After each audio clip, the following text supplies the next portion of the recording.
Once we got to the factory, we were assigned to different jobs, and we were tried out on different locations, different workstations, and they tried me out on a machine that I didn't know too much about it, but I knew where the handles were because my father, I used to watch him work sometimes before the war, and so I could do whatever they showed me to do, one operation. So I did. I ended up working 12-hour shifts in Schindler's Company.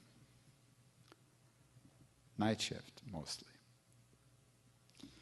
But I was too short, so, I was little, and I was not comfortable with seeing over the machine and reach the controls better. I used to stand on a box about 8 inches upside down, and I would work there. And Schindler had a habit of course, he entertained a lot. He entertained officials all the time in his office, upstairs from the factory. And once the party was over and the guests left, Schindler would come down all by himself, down to factory floor, and walk through slowly and stop and talk to people.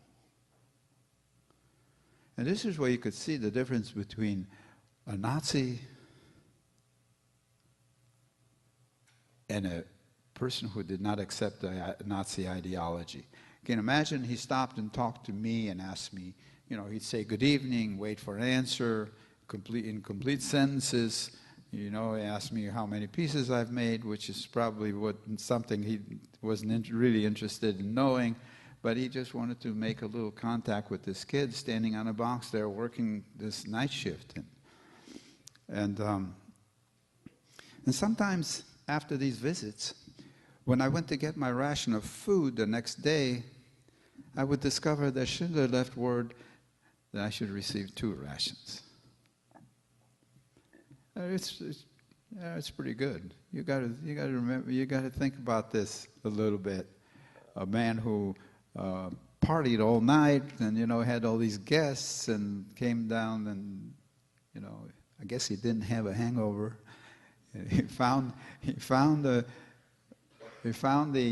person who was handing out the rations of food to tell him to give me 2 rations. That is, it's pretty good.